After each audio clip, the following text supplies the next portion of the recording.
Hello and welcome to the Late Challenge podcast. Given everything happening in football, in the football world this week, we're going to get stuck into corruption, old and new, and asking what's going on and what can be done to stop it, if anything. There's also Robbo's fascinating fact of the week, as always, and we'll announce the winner of the prize draw from a couple of weeks ago because I forgot to do it last week, when someone has won a 3-month free subscription to our fantastic, unbelievable Patreon subscriber show. So hang around till the end to find out who the winner is. Before we get started on this, though, it's worth noting for any new viewers or listeners, if you're new here, that Robbo and I are both Liverpool supporters. And in this show, we are not in any way saying that the recent fuck-ups with referees and VAR decisions are as a result of corruption. If you want to hear us talk about that in depth, you can go to our collaboration with This Is Anfield, which was live at 5 on Monday, but you can still see on the This Is Anfield YouTube channel and on their podcast stream now, where we got into that in depth. But this did prompt me, and it reminded me of the story we're going to launch off with, which reminded me that corruption's still a pretty big problem in footy and one we can't dismiss out of hand. So we're going to launch off with that. And that story was, and you may not have even heard this, I don't know what your take on this was, Robert, because we haven't talked about it. It's a story that Barcelona are being investigated by the police in Spain for paying £7.4 million to a referee official over a period of 17 years. Allegedly. No, but this is the thing. You said this to me. Robbo sent me a message before saying, remember to say allegedly. And it's funny because it's like, I said, yeah, good point. Let's make sure we say that. And I was meant to say, actually, at any point during the show, when we're saying things that should be allegedly or anything like that, just pretend that's what we said so we don't get sued by anyone. I don't want to get dragged back into the world of being a lawyer in my old life, as people love hearing me say. Because the thing is, it's not allegedly that they made the payments. Yeah, they're saying the payments aren't for anything to do with swaying matches. Yeah, it's alleged that it's corrupt. Yeah. But it's not alleged that they were made, which we're going to get into because I think I think this is a mind-blowing story.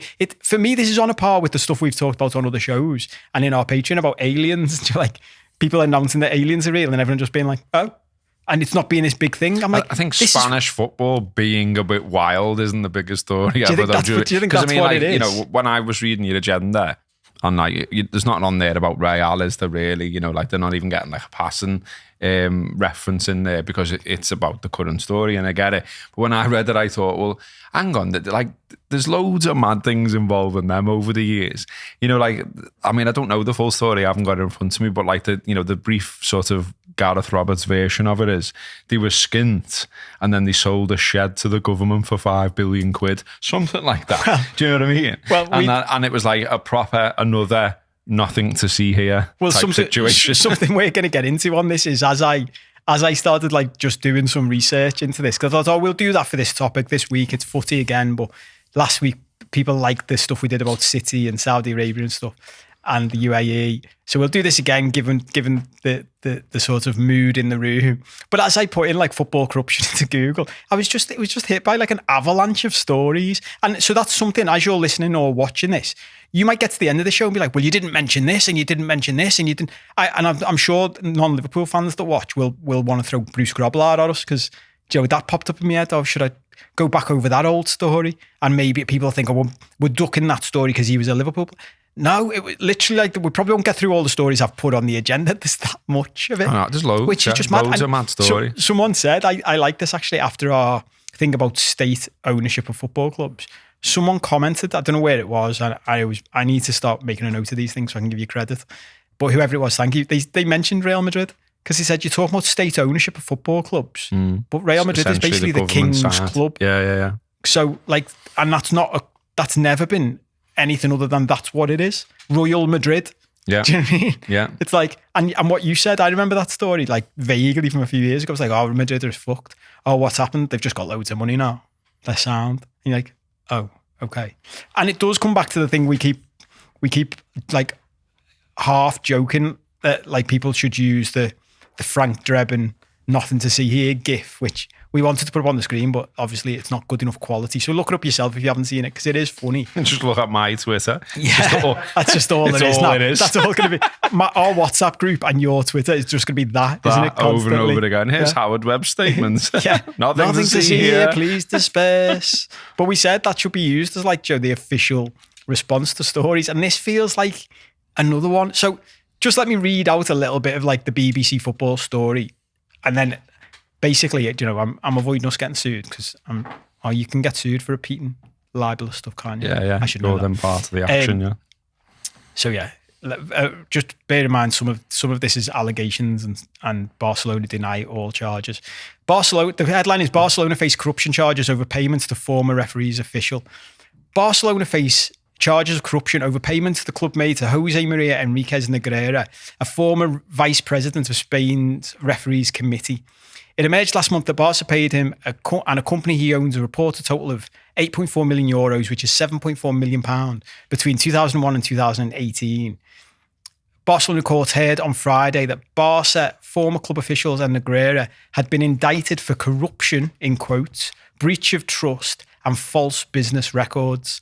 These lawsuits brought by the Barcelona Public Prosecutor's Office target the club, as well as former presidents Josep Maria Bartomeu and Sandro Rosell. The quote from the Public Prosecutor's Office said, FC Barcelona obtained and maintained a strictly confidential verbal agreement with Negreira so that in his capacity as vice president of the Technical Arbitral Committee and in exchange for money, the latter carries out actions tending to benefit FC Barcelona in decisions by the referees. Now, that's a long-winded technical way of saying they were buying referees. That's the charge, basically, isn't it? For 17 years. For 17 years, during one of the most just a small successful periods in their entire history. Laporta, who's the boss, current president of Barcelona, said he won't step down, even though it's been said, La Liga chief executive Javier Tebas said he should step down if he couldn't explain the payments. And he said he won't. The club has never bought referees, and he said, so this is our disclaimer as well, he said, let it be clear, Barca have never bought referees, and Barca have never had the intention of buying referees, absolutely never. And even Joe, like technical, like that sounds to me like a I have never had sexual relations with this woman type statement. Do you know what I mean? Because it's like, so but hang on, because I won't read all the details, but basically, the bit of the whole story that made me go, what? Was they admit to making the payments. Like they admit to making the payments to the company. Profiles about referees, wasn't it? Allegedly. Yeah. So what they said they paid his company for, it described as, in quotes, an external technical consultant. That was the quote. And then it was to compile video reports. To compile video reports related to professional referees, quote, with the aim of complementing the information required by the coaching staff. And they said, this is the other bit about it, which is like nothing to see here. It's like there's also everyone else does it. It added that getting reports like that was a habitual practice among professional clubs. What they say it is, I can imagine, definitely does go on, by the way. You know, I just don't see that you would be, you know, paying a consultant a lot of money for it. Maybe I'm naive on that, but I can't imagine that, you know, like given the lengths that football clubs go to anyway now, especially these days, to find some kind of competitive advantage, the idea that they would profile a referee, you know, that wouldn't really surprise me. Do you know what I mean? Like, you know, like they said, well, like he always pulls people up for, like, you know, pulling shirts in the box or whatever, you know, more so than he does. So in that game, you know, watch that one, lads, you know what I mean? That type of thing. And like, you know, even little things like that we know goes on in football, like, you know, like the ball boys getting briefed, you know, to throw it back quick to certain individuals and not to others and things that, you know what I mean? Yeah. Like loads of little moody things go on that, you know, aren't fully within the spirit of the game. But if you're a supporter of that team, you go, no, that's that's dark art. And then if you're a supporter of the other team, you're cheating bastard. See the way he was taking it. I mean, was it? It was Hazard, wasn't it? I think who had like basically like sparked the ball boy. Oh yeah, because he was like taking ages with it. Yeah. So there's loads of, there was the row about like the towels for throw-ins and stuff like that, wasn't there? So there's always been, and there probably always will be. I mean, what I think about this when I was thinking about, reading the agenda, thinking about it this afternoon, I thought, obviously like women's football's huge now, and, big game at the weekend with Liverpool involved, and, big attendance at Arsenal, wasn't it? Like 50,000, brilliant. But, I think the fact that fellas are involved and have been for so long, I think is a big reason for a lot of this. Because I do think there's something in the male psyche of win at all costs. Do you know what I mean? Like my ego cannot take being defeated, and I will look for absolutely anything to win. And I think that's where some of this madness comes from. Because you'd imagine someone somewhere in a boardroom or whatever should be saying, should we do this, lads? Do you know what I mean? I've got these passwords there, and it means that I can get into all their stuff there. I've left, just do it anyway. They won't notice. They've noticed. Oh, you know what I mean? Mad stuff goes on in footy, and always has done, and I guess always will do. And all the way to the top. I know you got it in there later on, haven't you? But I think we all have got major doubts, and rightly so, over UEFA, over FIFA, over relationships that go on there, over the fact that all of a sudden a Club World Cup involving potentially Saudi teams and things like that might be really important for FIFA or whatever. Oh, why's that? Is that because they've got loads of money, lads? But it's not even that's the very top of the game where all the money's washing around. But I know for a fact, again, I'm trying to skate around things I can say on a podcast without saying any names or clubs or anything where it's going to identify anyone. I'll just say for a fact that I know that it goes on even at non-league football. And so I know for a fact that certain clubs played certain players certain amounts of money and declared something else. And, there was money going on under the table to get a really good player to go from this club to that club, even at that level. Yeah. Do you know what I mean? So... And look, this is it's a wider point, isn't it? And the end of my agenda, the very last point of this, is this question, which I'll throw in now, and we can just thread this in all the way through, which is, literally, is there anything you can do about this? Because fundamentally, and I come back to this all the time, we've created this is deep, but we've created a society in which money and power are the two most important things. And that's the society we've built. Not, me and you didn't build it by choice, because it was built like that long before we came along. But we are all complicit in it now, because we all go along with that type of society to a certain extent. So once that's in place, is there a way out of it? Because the reality is, football now is a huge multinational global sport, and almost scrap the word sport and say industry, in which money and power are huge. So realistically, is there any way to ever stop any of this stuff? Because my thing on this, on the point you've just raised, and this, we're doing that weird thing where breaking the fourth wall here. We're recording this before we do our live at 5 football show, but this is going to go out after it. But we're going to talk about the fact that the refs on the referee panel at the Liverpool game were paid to fly out to the UAE and referee a game 48 hours before they refereed the Liverpool game. And that falls into the same category as this for me. And in that, whether or not there's any corruption at all, if I'm running, not great. Don't do it. Do you know what I mean? It doesn't look good, lads. If I'm the PR advisor advising Barca, I'm going back to what you said before, someone says, we're going to pay a ref, the head of the refs, the acting at the time, by the looks of it, head of the refs, we're going to pay him some consultancy money to give us some guidance on how the refs work and that. If I was the head of PR, I'd be I wouldn't do that, But the thing is, because especially what you said, especially not pay him £7.4 million to do it, because that ties into the one we highlighted last week that I read out. You had a big list of them, and it's one my brain zoned in on. That Man City paid Mancini £1.5 million quid or something a consultancy payment for 4 games. I was a fucking consultant. Well, I am. I told you I need to fucking change what I'm doing consulting. Are you getting millions? Well, I'm going to start soon. I just need to get into the right category. Give some. Imagine if I was getting millions and didn't tell you. And every week I'm on here going, we need more subscribers. But that's my point in all of this. Like, and do you know what? It may be because of my old life.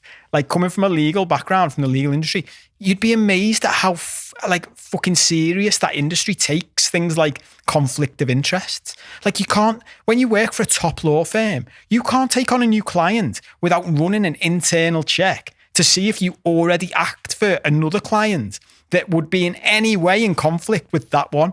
You can't do it. You're not allowed to. We're talking about it like, you know, like, is it in football? Are we surprised it's in football? Will it carry on in football? And can we stop it in football?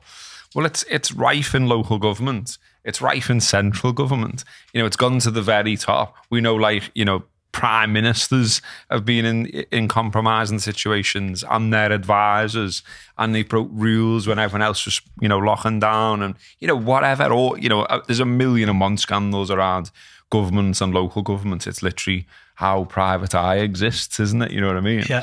So, you know, of course it's in football, and of course it always will be in football. And like, can you do something about it? Well, I guess that's like, it's almost like the conversation like top coppers must have when, you know, can you tackle drugs? Well, we can try and do something about it, but probably not, if we're being honest. Like, tangent alert. I saw something on Twitter last night, and I just thought, like, what does that mean? Do you know what I mean? Like, there was someone tweeting saying, like, you know, London, like basically saying London was on its arse because everywhere stinks of weed. And I thought, does that mean it's on its arse? Mm-hmm. Or does it just mean people are having weed? And like, you know, hasn't weed just become more normalised? I smell it everywhere I go in Liverpool. I don't think it means Liverpool's on its arse. It just means there's people smoking weed, and it's a stronger weed than other weeds, and it stinks a bit. I mean, I don't see that as being a social indicator that a city is on its arse. Do you know what I mean? No. And also, I don't know how you would stop that or even begin to stop that, because there are so many ways that could get into the country, so many places you could go and get it from if you want to smoke it. And then there's the thing of, well, they feel enabled maybe, you know, to smoke it in public more, whoever they are, by the way, but you know what I mean, than maybe in the past. Is that a problem? Well, I don't know. We're going back to our drug episode, but, you know, like, if you're the coppers, and that, you know, you had the copper here, he'd probably say, like, he or she would probably say, you know, if we've got limited resources, what you want to do is to do with those resources, stop people having a spliff on the street or get stuck into more serious stuff. And I imagine most people would say, get stuck into more serious stuff. So I've took that fella's tweet apart now, so I'm happy. Well, yeah. Well, and sticking on the tangent, I would imagine loads of police, and, you know, get in touch if I'm talking out my arse here, would say we'd rather have people smoking weed than drinking alcohol because it calms them down. Yeah. Like, people smoking weed aren't running around starting fights. Yeah, they're just getting off to listen to Floyd. Yeah. And make a big bowl of mashed potato. Yeah, eat loads of food. Like, and there'll probably be studies that show that, like, the local Tesco and corner shops income goes up, yeah, as weed use goes up. Yeah, allegedly. We're selling loads of Monster Munch this week. Yeah. There's someone watching this now or listening to this going, I fancy a bag of Monster Munch, because they've been smoking weed and you've said Monster Munch, and they'll be going out to buy a bag of... Yeah. They'd be like, oh, that's still open on the corner there. Yeah. All right, mate, 50 bags of Monster Munch, please. If that's you listening to this right now, send us a message now as you're buying your Monster Munch. Say, yeah, it's me. On the Barca thing, though, you know, I was reading a bit before over a brew on Barry's tea, of course, and I noticed that this is coming at a really bad time for them, isn't it? Because they're like a bit skint anyway. They've knocked the stadium down.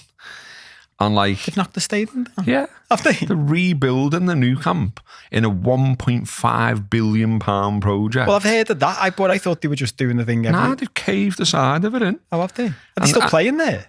No, I think they're playing somewhere else at the minute. Oh. But so you know, yeah, they're rebuilding the new camp, knocked down over the summer to make way for the Espai Barca complex. And it says, although there have been suggestions in the Spanish media of nervousness among the 20 or so investors in the £1.3 billion project, well, yeah, Because if this trial is going on, where you're basically talking about, people facing 3 to 6 years in prison, and Barcelona potentially being suspended from trading as a professional football club, then I imagine that might be a problem for your new concerned. stadium. Yeah. So it is a bit mad. I mean, I kind of wonder, and I'm going to sound like someone who doesn't really know about it here, and that's true. In the same way that these things seem to happen to Real Madrid every now and again, and then nothing happens, if you know what I mean, because of the size of the club. I kind of wonder, will something like that happen with this? Do you know what I mean? So like when we say it could mean that and it could mean this, will that really happen to a club of that size? Because imagine what a story that would be. So 124 years of being one of the biggest clubs in the world with that great stadium and all the rest of it, all the stars that have played for them, and then it gets pulled down like a house of cards by all this. I don't know. I kind of think like they'll find some way to get out of it, won't they? Because, look, I'm a Liverpool fan, as we said at the start, and all the rest of it. And like the first time I went there as a tourist before I went to a football match there, it was like, whoa, the new camp, you know what I mean? And like now I've been there and seen the Reds win as well, which is, I recommend. And like that was good, do you know what I mean? And I remember like being in a bar afterwards actually. And like it was fair to say that like the locals were not happy by the fact that we turned up and beat them in their own backyard. And basically we sort of hid away in a bit of a corner because we'd got an inkling from the way the coppers were treating us on the way out that they weren't happy. And then we got loads of bars were just knocking Liverpool fans back. We got in one and we just sort of behaved ourselves a bit, you know what I mean? Just got in the corner, got a drink, didn't like sing songs and you know what I mean and all that. And this fella still came over like and went, "Who's Liverpool fans?" And we were like, it crossed my mind to say no. And then I was thought like, it was so obviously not local, do you know what I mean? So in the end, I was like, yeah. And he goes, and he went, hang on. And like, I thought, what's going to happen here? And he come back with a round for us all and just said like, clubs don't come here and win like that. So like fair play, enjoy the moment, lads, type of thing. And it was like quality. Yeah. Well, it's funny because even as you said, so I hope for him that his club doesn't collapse on its arse. Well, I was just going to say though, like for all of us, like, do any of us actually want Barcelona to be like fucked off? And it's hard, that isn't it? Because I enjoy the drama. Yeah, it's hard because it's like, you don't want football clubs cheating and you don't want corruption. And then it does tie in. I know, like, Man City may not be of the same stature yet as Barcelona, but it ties into something we talked about last week, which is like, fucking hell, if you do end up getting like finding them guilty, it's a fucking can of worms you're opening, isn't it? And I was thinking you were going to say the opposite actually of the point you made, which was along the lines of what we were saying before. Like, imagine if you're the main rival of the club that's basically owned by the king. Wouldn't you be constantly saying, use it out to get us though? Like Real Madrid get away with all this shit. Is it a coincidence that we're getting investigated and they're not? Because this is the other thing. If Barcelona are doing this, and Real Madrid not, well, then like are the clubs are we like? And this is look for fairness and balance, which I like to throw in. We don't know whether we don't know whether Liverpool FC pays a referee consultant for information, and we don't know whether Man United do, or Chelsea do, or City do, or Arsenal do. And you've had like, Xavi and Guardiola and, all the hits, like they're all coming out going, didn't know nothing about that. Don't know anything about that. Don't think that's true, you know. What's funny though, this has just popped into my head. There's a possibility a scenario where that club and his current club both get pulled. And it's that thing where you're like, Guardiola's like, no, but I just always thought I was amazing at being a footy manager. And it's like, lad, turns out you were playing on cheat mode the whole time. Oh yeah, members on last week's podcast where we did get into it, like is the Premier League fucked and all that kind of stuff. Seen some comments saying like, you can basically do that every week. Which made me laugh, like, so this week we could have done the refs on here, couldn't we? Do you know what I mean? Instead on the other show.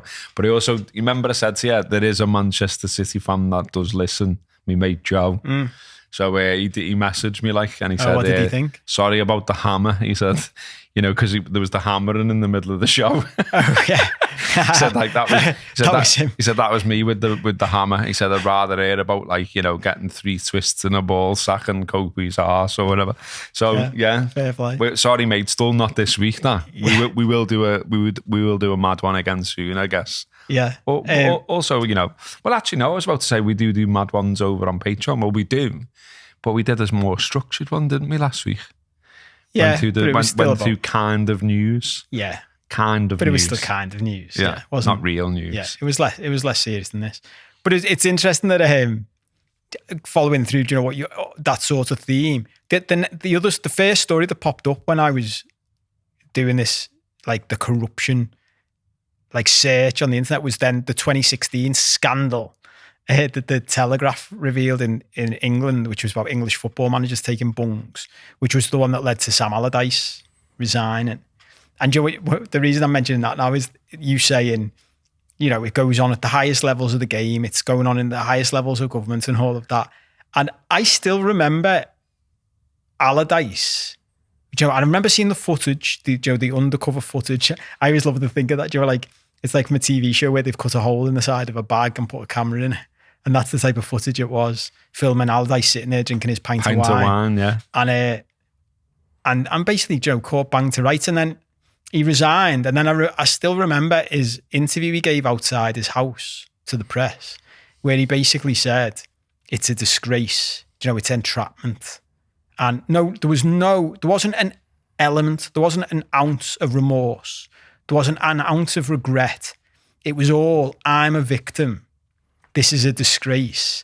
And as I read the story about that on Wikipedia, in the aftermath section, speaking to the Observer, Martin Glenn, CEO of the FA, said that it is a tragedy that we've ended up having to part company with Allardyce over the, entrapment, because that was after there were no criminal charges against Allardyce. And the Telegraph even said, we didn't suggest he'd broken the law. Like, that's not the point of this investigation. And it's interesting as well, isn't it, that, if you Google that story now, because one thing I always think about anything really, in the modern day, if you've been guilty of something, if you've done something and it ends up like in the papers, well, in the past, the paper turned into chippy paper and then it disappeared, didn't it? But now we have the internet and these like stories live forever, don't they? And so, that's obviously a problem if, for your own brand and for what you want to do next and all that, because, anyone who's going to take you on to do anything is surely, as part of the due diligence, going to Google you. And I just thought it was interesting with the Allardyce stuff and, the leaving England and all the rest of it. There was a story in The Guardian saying, leaves dream manager job after one game in charge, only there for 67 days, all of that kind of stuff. So that story was in The Guardian on the 28th of September 2016. If you now look that up on The Guardian's website, it says update September 2017. So a year later, lawyers for Sam Allardyce have contacted us to say that he disputes the allegation that he gave advice on how to circumnavigate the FA's rules on third-party ownership, and that's just stuck at the top of the story, and then goes into the story as was. But it's just like he wants it on record. So lawyers have been instructed to go to media outlets and say, we want that top line on your story. Yeah, you know what I mean. And I can imagine. It was probably more like the starting position was probably take that down. Yeah. And then, they've got their lawyers to say what down and why? And, and there's been a backwards and forwards and the compromise has been, okay, stick a line at the top then. Yeah. Saying you deny it. Yeah. But it's interesting that they even agreed to put that line on when he's on camera, literally having the conversation about it. And it's mad that I think it's that what I took from that story in the aftermath bit was, Joe, that's Martin Glenn, the CEO of the FA at the time. And you're like, Joe, going back to the question of, is there any chance of getting this sorted? What is the chance when that's the response of the CEO of the FA? Like, to refer to it as entrapment, and for him not, if that was me, and I love doing this, as you know, like put myself in the shoes of the person and think, if I'm the CEO of the FA and the boss I've just appointed is caught having that conversation, I'm saying to him, what the fuck are you doing? Yeah. Not, oh my God, it was entrapment. Because, and all right, I remember this at the time, all right-minded people, I would say right-minded might be harsh on everybody else, but fair-minded people maybe said, you can't be entrapped if you're not corrupt. Like if they come to you and say, Sam, can you give us, if we give you 400 grand, can you give us this help? And you're not interested, you just go, no. Like I literally got approached when I was a lawyer. I think, I would say it's probably standard practice that if you open a small law firm, you're going to get approached by someone to see, just test the waters. Are you open to this sort of stuff for us? And I remember at the time, there were lawyers in Liverpool who were making a lot of money doing, and within the industry, you knew that they're walking around with flash watches on, driving flash cars, and they've only got a little firm, and you're thinking, that's interesting. Then you see who their clients are, and you're like, everyone knows what they're doing. And you know that sooner or later it's going to come crashing down. And I remember face to face to someone I won't name, obviously, for obvious reasons, but he was fishing, and I said to him, I looked him in the eyes and went, let me make it absolutely clear. This is not that type of company. Like there'll be no rule breaking here. And I didn't even let him, he didn't need to say anything out loud to me. He could never be questioned for anything he said, blah, blah, blah. And he just nodded at me, noted, and left.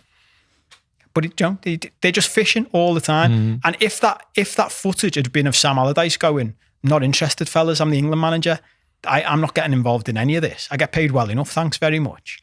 Then there's no story. And there never is. And that's my concern with stuff like this, is when the likes of the head of the FA are responding like that.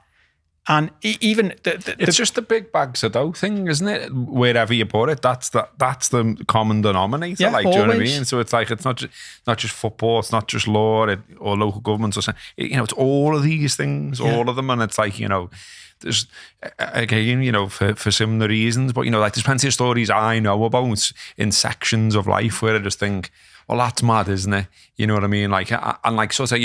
The stuff that people have said about a lot of local government for years, some of it appears to be coming true, shall we say?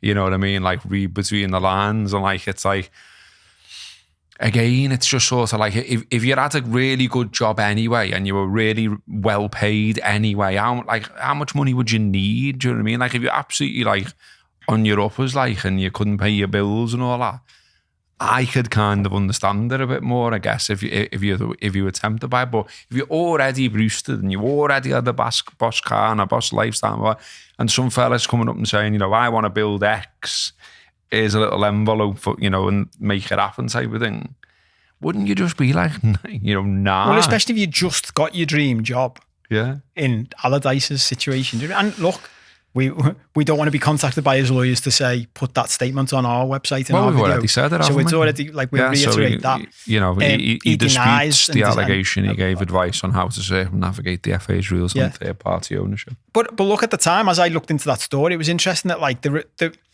you might remember this as you're listening and watching, the Telegraph claimed that 8 Premier League managers or ex-Premier League managers at the time had taken bribes for player transfers. And the Football Association, Premier League and Football League issued a statement saying the game's integrity was of paramount importance. And then it went on. League Managers Association said it's extremely concerned and is working with the Football Association to establish the facts. Blah, blah, blah. And then it even went to Sports Minister Tracy Crouch, who said the allegations were very concerning. She added, we've been very clear that we expect the highest standards of good governance and transparency from sports governing bodies here in the UK and on the international stage. It was said there was going to be a full investigation into the whole thing. And then, so I just did a quick search saying, what happened then? Because as you search for stuff like that, those stories come up still, as you said. But nothing was obviously coming up of what happened, which you'd expect to as well, wouldn't you, all these years later? But even as I searched, what happened to that scandal and that investigation? Nothing came up. So I thought, it was going to be my conclusion on this. That's a bit mad, isn't it? So I thought, I'll ask ChatGPT, our old friend from months ago. And I said, and it gave me a summary of the story. And then this was the paragraph that jumped out at me. It said, despite the initial media frenzy and follow-up investigations, the impact on English football's overall governance structure was limited. The FA did pledge to investigate the allegations and improve oversight and governance, but the episode largely ended as a high-profile scandal that resulted in career setbacks for those involved, rather than leading to major legal repercussions. So basically, nothing happened. Yeah. So we had a massive investigation by a big national paper. The England manager resigned as a result of it. People were saying this is a disgrace. Gary Lineker came out at the time and said corruption's rife in football. It's similar to what we're seeing now. You know, different people were saying in different places, yeah, there's a problem, we need to sort it out. And nothing happened. It just went away. Well, I mean, so, I think we've known for a long time as well that, you know, like in terms of agents as well. I mean, we can't sort of, if you say agents, there's loads of them. So we can't libel loads of agents because I looked that up once years ago. Can you libel a group of people and you can't? Not when it's that big, no. Not unless they could prove that, you know, it meant them, basically. Yeah. So I think we're on safe ground to say that, like, there's definitely agents among agents who were dodgy as fuck. You know, I met one once and, like, I just didn't like him whatsoever. Didn't like anything about him. Just thought, you know, you're an absolute king of bullshit. And, like, it proved to be the case, like, shall we say. And you know, just, like, really disingenuous, really, like, would obviously just sort of trample on anyone at any turn for himself. And just wasn't a very nice person, full stop, to deal with. Equally, like, met other people who were absolutely sound and, like, you know, sort of really focused on, like, player welfare and kids getting a good chance and all that kind. And that was actually quite refreshing. Do you know what I mean? Because, like, you know, you think of big cigars and, you know, flashy bracelets or whatever. Like, this fella was more like, you know, no, I want the lads to get a chance and get a career, and I want them to understand that, you know, like, it's a proper dog-eat-dog world, and, like, you know, that they've got to keep going, and, like, if they don't get Liverpool, they could get, you know, such a club or such a club or such a club, and they can still have a career in football. And, you know, and he seemed to care, and I liked that. And I thought, well, he's, you know, he seems like one of the sound ones. And I met a couple actually that were like that, but others, you know, you're just there, it's anything and everything, you know, trying to, you know, persuade the parents, you know, with money or with gifts or whatever, you know, that such a club is the one for them and all that kind of stuff.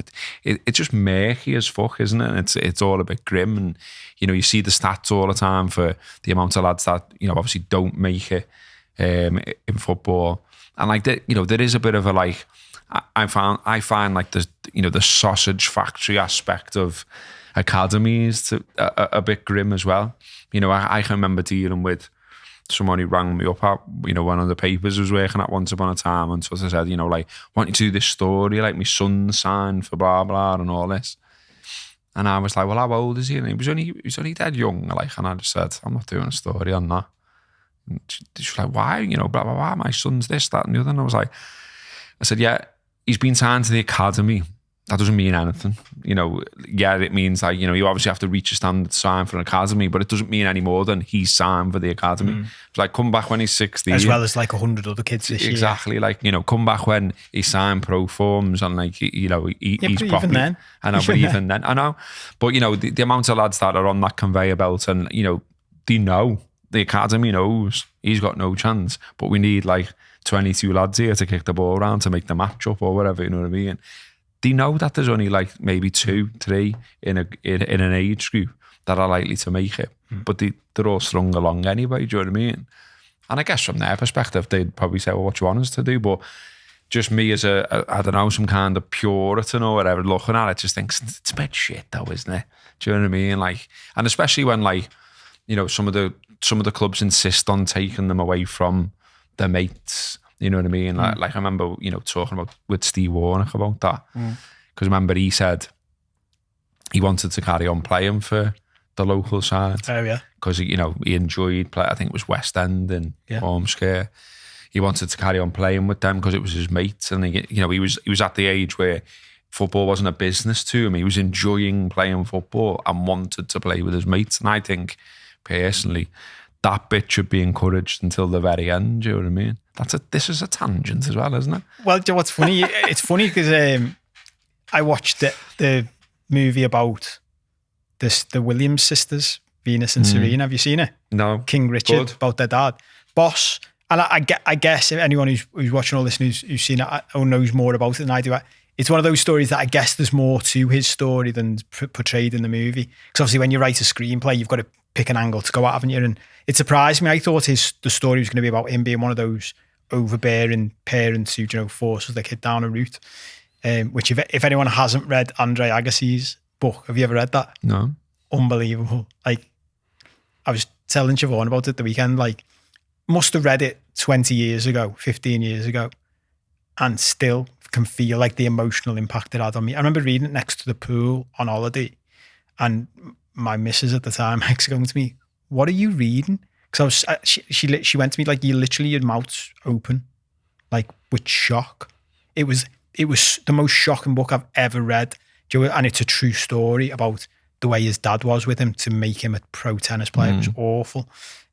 But that story, the King Richard Williams story, was the opposite. Like, he massively pushed them staying kids, wouldn't let them play juniors tennis, kept them off the tour until, like, basically Venus was saying, and it's mad because she was still only 14 when she started, but it was like, no, everyone wanted her to start. He took her, she didn't play a match for 3 years on the junior tour because he pulled them out of the limelight and was like, no, you're not going to do it. And they had the same thing, money thrown at them, and they were like, no, don't want it. We'll wait. We want Joe. The most important thing is their education, turn them to good humans. And I was like, fucking, when you're watching a movie going, I'm actually blown away by this. Like, how did he know how to do all this? And he had this big plan he'd written for them. I mean, don't get me wrong, there's some mad stuff in it that, like, Joey'd written this plan before they even had the two kids. They had two kids to create two great tennis players, basically. But yeah, all of that does. Well, I've got people have heard me say, I've got a nephew who's an academy footballer, so I see it firsthand. And after, he's 16 now, but and it makes you feel old. That's when he's been in the academy since he was 4. And me and my sister were talking about it the other day. His mum, like, 4 years old. My stepsons are 3 and 5, and you look at them and think, imagine if I said to you, now you're playing academy football. He was tiny when he started, but that's the age they start at, and, like, you've seen the people, Joe, as the years have gone on, fall by the wayside and how they're handled and just dropped. And these little kids just like no emotional support, and it's really tough. But again, like, to pull back to this topic, because this the one last thing I wanted to mention, only because it's the opposite of what I've just been saying and I didn't realise this, was the FIFA story. Because we've mentioned the top of the game, because this goes right down to the academy level. There's another story we're not going to get around to, which talks about during the lockdowns, this company started looking into match fixing, and actually match fixing is huge in, like, the lower tiers of football. So it's not even just a top tier thing. For that, isn't it? I mean, that's because, obviously that's the betting side of things, isn't it? And like all these, like, Far East and what have you, betting groups and what have you, and I mean, again, you could throw a load of lads under the bus, but they've already been thrown under the bus. So, you know what I mean? Like, what point would there be in us redoing it? But yeah, 100%. Well, that's like I said before about, so I know that it's gone on non-league. Probably goes on at lower than that, do you know what I mean? I mean, I've seen, people moaning about such a club operates in this way, like, you know what I mean? And it's wrong, because they always come and watch our games, and then next minute the fellas there going, do you want to come and play for us, to our best players? And we're like, you know what I mean? Like, it's junior football, lad. Do you know what I mean? Yeah, but again, it goes on though. Do you know what I mean? Because some people, it's back to what I said before about the sort of, like, some people want to win so bad that it exposes this, like, mad side of the personality. Doesn't it? I mean, like, why are you legging after, like, at junior football level? Why are you legging after the referee around a car park? Yeah. Why are you absolutely, like, getting stuck in to, like, your own kid even, you know what I mean? Like, some of the way that parents behave on sidelines at junior football is unbelievable. It's like, take a step back. The reason they're here is not for you to live through them and to fulfill the dreams you couldn't fulfill yourself. It's for them to enjoy themselves. That's the point at that level, surely. Do you know what I mean? And like coaching them, I don't know, like coaching them to like the nth degree though. I just always think, well, I hope they're enjoying it. Do you know what I mean? Because that's what it should be about. I've always wanted like, my older lad to get into footy and my daughter, like, and, I had a good crack with the pair of them. Daughter's not interested now. He's interested in terms of going, but he's not interested in terms of playing. And I was just like, sound. Do you know what I mean? Like, he's gone down the academic route and he's doing really well at that at the moment. So long may that continue. You know what I mean? I didn't want to push something on him that he didn't want. But I know that there's plenty of parents who, it's almost like rote, isn't it? Like, you know what I mean? Like, get out there, go and practice again, practice your left foot and all this. And you're like, well, it was funny and it was a quote from real life that Richard Williams, he said, tennis parents should be shot. That was his take on it. Like, once the girls, because they did start playing juniors tennis at the right at the start, because he'd got them in, like he did all this work to get them a good coach and all that, because he'd coached them since they were little kids. And once he started going to tournaments, that's the experience he had. And he was like saying to the girls they were playing, well done, good game that. Yeah. Like, you did well there. And all the other parents are like screaming at them. And he was like, I don't want my kids around this environment. And I've seen that firsthand, and it's like, it's wild. But then it's almost what you'd expect. But I was going to say what you expect when at the top of the game, this is what's going on. But then at the very bottom, something popped into my head, and she said, that is a very base level of human behaviour and nature. Where's the difference in like the people in a pub quiz who use their phones? I know. And it's like, where's the fun in that? What's the fun? Like, just do the quiz and you see someone like Googling you can see the light. Like, yeah. You can see the light on their face in the corner of the room, and you're like, lad, get off your phone. I'm not doing that. And you're like, does it mean as much if you win like that? I mean, that's a very small example of what we talked about last week, wasn't it? Liverpool winning versus City winning. But the one thing I did want to touch out, because we're running out of time, is the story, the big one from, it started in 2015 and ended up with US prosecutors literally taking charges against top FIFA executives for bribes and corruption in connection with their votes for the World Cups in Russia and Qatar. And worth saying again at the start of this, both Russia and Qatar have always denied any wrongdoing. And they were both cleared by FIFA's own investigation. Whenever we see any of this stuff, we're gonna be, and have talked about, depending on when you see this, internal investigations and marking your own homework in our This Is Anfield show. But it's always funny that, isn't it? Yeah, FIFA's own investigation. You're like, what, you've investigated yourselves? Well, how did that work out? Yeah, it was sound. We didn't do anything wrong. Not was, like, okay, that's sound. But again, it's worked well with the police stand as well, hasn't it? Yeah, I mean, it works well with everything, doesn't it? We did it with, most people don't know about this, but it happened after the 2008 financial crash. The banks, the government decided it was a good idea to appoint the banks to investigate themselves and just tell us, whatever went wrong. And they were like, yeah, sound, we will. And so, and how many people went to prison after that crash? And if there was a GIF to understand what they basically said, would it be? I wish that's honestly, mate. I'd just have more. I'd have more respect for them all if that's what happened. But it was, yeah. They investigated it and went, yeah, we've given a few people a bit of money back. And it's like, did anyone go to prison? No. But anyway, but on the FIFA one, same thing. As I searched, so I can't really find anything. So I asked ChatGPT, and then, but even this, like. This list, I don't remember a big deal being made of this, but that could just be because I'm not paying attention.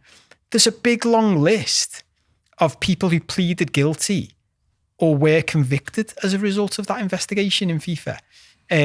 Let me just give you the pleaded guilty. Chuck Blazer, former CONCACAF General Secretary and FIFA Executive Committee member, pleaded guilty to racketeering, wire fraud, money laundering and income tax evasion.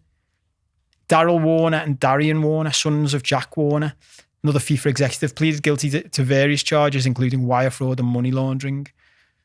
Jose Hawilla, owner of the Brazilian sports marketing company Traffic Group, pleaded guilty to racketeering, wire fraud, money laundering. Jeffrey Webb, former FIFA vice president and CONCACAF president, pleaded guilty to racketeering, wire fraud, and money laundering. These are serious charges that they're pleading guilty to.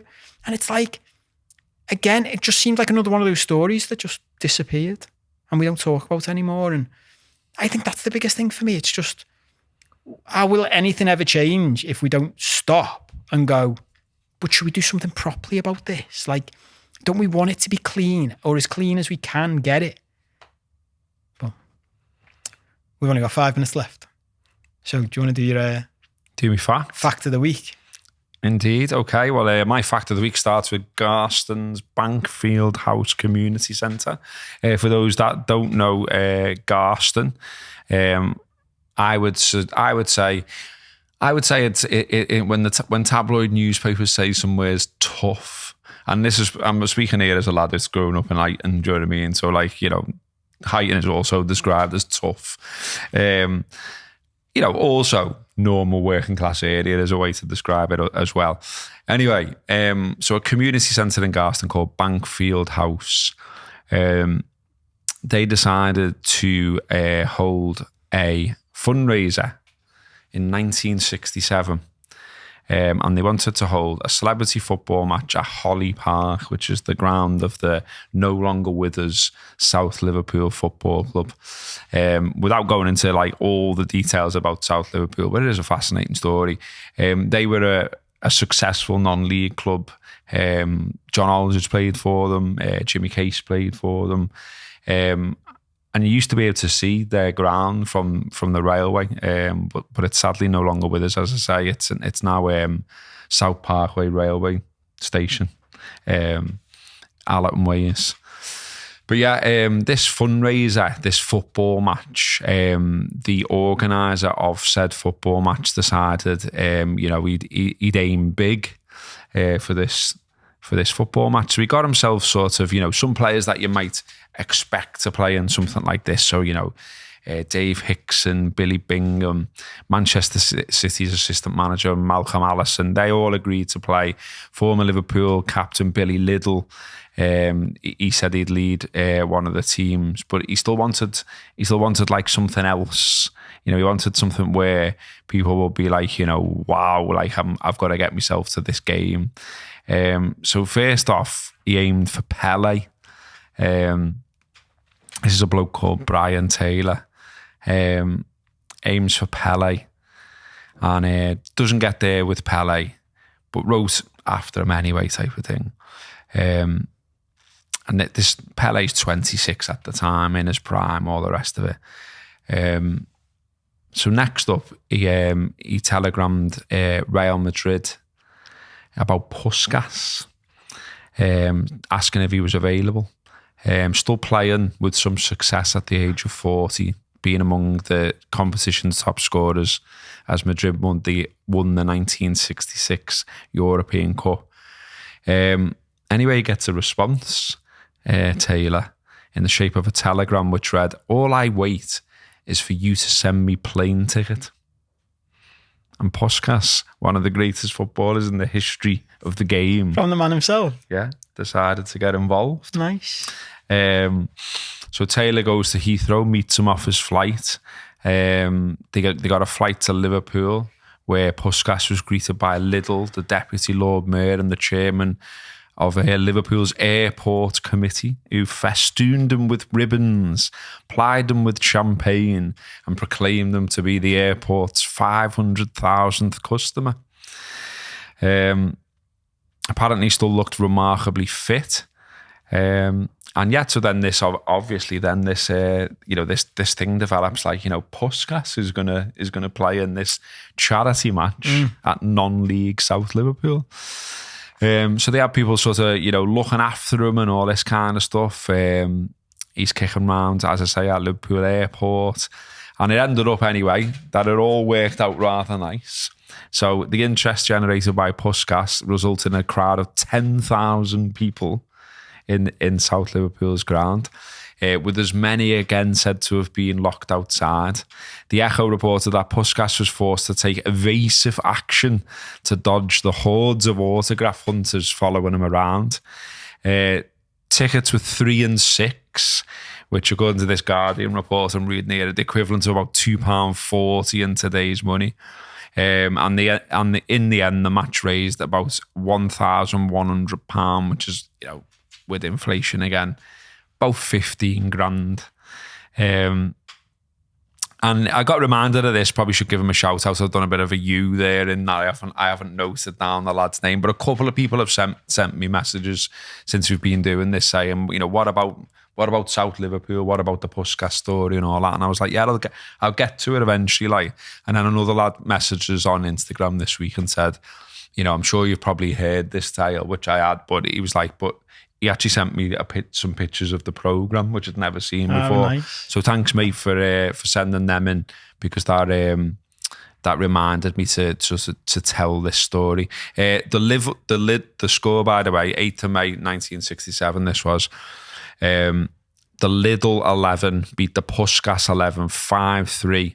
The guest of honour scoring all of his side's goals, including one reported by the Echo to be his famous banana shot, which sounds belter, doesn't it? Like, you know what I mean? Like, if Puskas is turning up, you've all gone to watch him. You want to see him do his thing, famous move, do the thing that he's known for. So, yeah, it's just a lovely story, and there's loads more to it. And as I say, there's loads more to the South Liverpool story as well. So maybe it inspires you to look that up. But there you go. I've come up with another fact. Love it. And it's reminded me, because people who aren't on Twitter won't have seen it. Like, it just reminded we wrote to I wrote on our behalf. Yeah. Did you get a reply? No. Spoil sports. I wrote to PSG offering to buy Kylian Mbappe. Yeah, for the late challenge. On a buy now. Well, it wasn't a buy now pay later. It was like the catalogue. Do you know when your mum used to buy stuff on the catalogue, and it'd be like £2 a week for. With your wax sealed letter, wasn't it? Yeah, sent him a wax sealed letter. Didn't do the trick. I'd love to. So maybe we shouldn't give up. That's inspired me. Maybe we should just write to more football clubs and more famous footballers. But I love that, sort of aiming high, isn't it? You know what I mean? Sort of, like, we're having a charity football match. Okay, I'll ask the best fella in the world then. You know what I mean? I'm just going to give Pele a bell. Yeah. I love it. Mate, it ties in with my attitude to life. I'm gonna start sending. I'm gonna send out one of those letters every week now to a different club, different player. See if we can get a five-a-side team going. We are out of time. There is just enough time to say we did have a prize draw winner. So the winner of a 3-month free subscription to our Patreon show is Mark Finity66 on YouTube. So Mark, get in touch with us via our email address, hello@thelatechallengepodcast.com, and we'll get you set up. Thanks to everyone else who joined in. Remember, you can still subscribe for the bargain price of £1 a week. You'll get over 20 past episodes, as well as a new one at the end of each week. People love it. Some people say it's better than this main show. On the getting in touch point as well, a few people have mentioned this recently. We've joked on the Patreon show the other week. A couple of people have messaged, and I guess this is my fault for the way I've set up the website, sending us messages on the website saying, how do we get in touch? You've already figured it out. That's how you get in touch. That is it. But someone also sent us a message. I can't remember who you are, mate, but if I purposely set up the contact form on the site so you don't have to give us your email address in case you're worried about us, selling your data on the dark web. So if you want us to reply to you and you use the contact form, you need to give us your contact details or we can't reply.